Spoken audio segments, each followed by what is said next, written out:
I bet a bunch of you are happy to hear that again. Hey guys, how's it going? I'm MegaGWolf and welcome back to the Sonic Hack Showcase. Today, we'll be checking out Sonic Chaos Quest. And I apparently have to press for system. I'll explain what that does later. Now, some people will have heard of this one, and that's because I streamed this a couple weeks ago as of recording, and my impressions on the hack weren't exactly great. They weren't exactly bad, but there's certainly some rough edges. And I have played the hack all the way through in this recording as well, so we're going to go through each level to see what is up and what is not. Aberdeen Land Zone is the first zone you'll come across. Of course, your Green Hill equivalent, for the most part. Art and music has been changed, but occasionally in Act 2, the music seems to fart at me or something, I don't know. Art overall is not too bad, needs some cleaning up though, but apart from that, good. I mean, it's an attempt. Some early hackers only changed palette colors. I did that, so props for trying the custom art style. And speaking of this first set of zones, this is actually already where you first start seeing some of the interesting choices the hacker has made. The level layouts promote speed, but there are enemies everywhere. Take this for example. Oh man, I can't wait to go around this loop. Oh, I can't think of any instances in the classics where an enemy would attack you during a loop. It's just one of those go fast moments, and it shouldn't be interrupted. Speaking of going fast, that's another change. Some of these badniks have been given steroids because holy shit!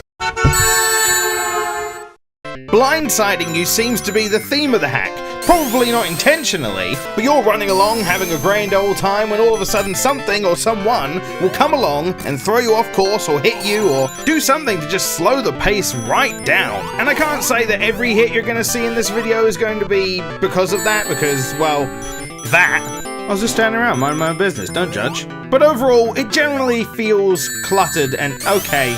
Look, buddy, this guy's getting on my nerves now. The bosses really haven't changed that much mechanically apart from their level layout to make them a little bit harder, so I'm not really going to cover them because they're pretty much the same. What I will say though is the amount of hits needed to defeat the bosses have been increased, so yay. Next is Genocide City Zone, and the first thing that I think of when I go into this zone is, well, this. Graphically, it's been changed, of course, similar to Green Hill Zone, but in this case, it is more Castlevania. And the music in Act 1 is very drony and repetitive. Kinda adds a spoopy feel to it in a way. It still makes me want to see someone try and do a survival horror-y kind of hack. That I want to see that! Act 2 has a few collision-y bits here and there that don't make sense. Me jumping in lava doesn't make sense. Also, more farty music, because Act 2 apparently likes to fart in my general direction.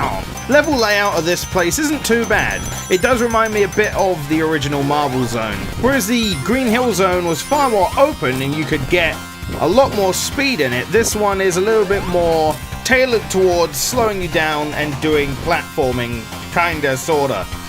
Still a few awkward bits here and there, but I can't really pick out anything in particular to show, so that's probably a good sign.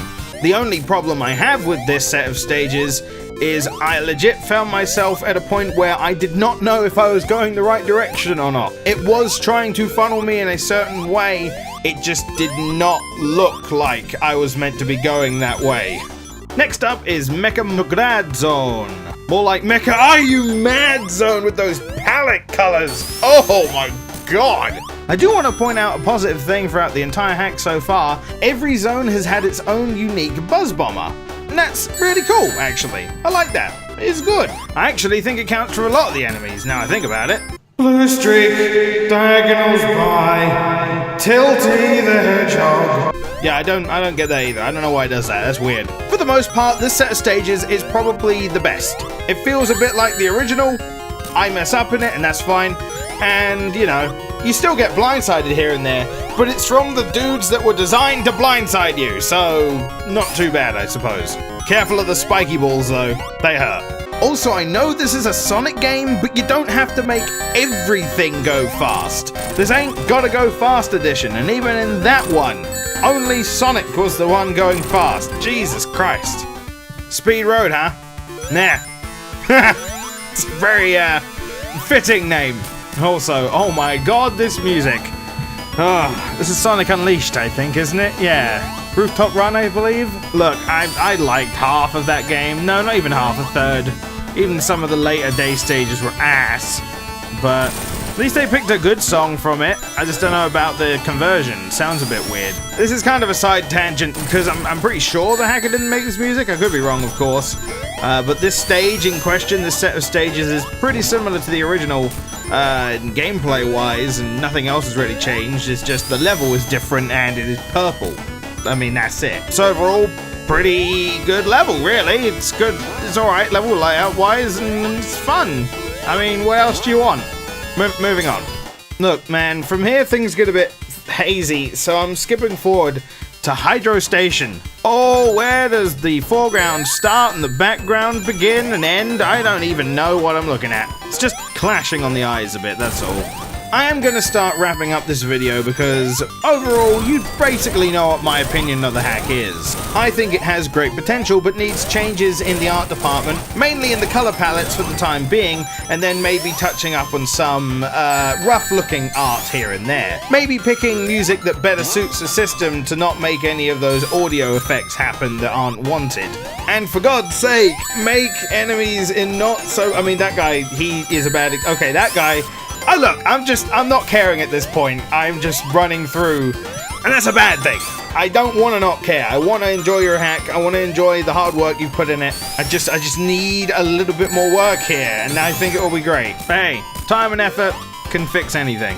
But I have saved the best for last, and by that I mean the zone that kind of broke me when it comes to what I thought about this hack. I don't want to come off sounding too negative, because again, I do feel like there is promise here. It's just... Welcome to the Labyrinth Zone. I don't remember what it's actually called. One sec.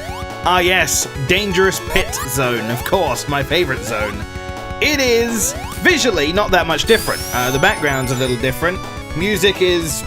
interesting choices, but nothing too special.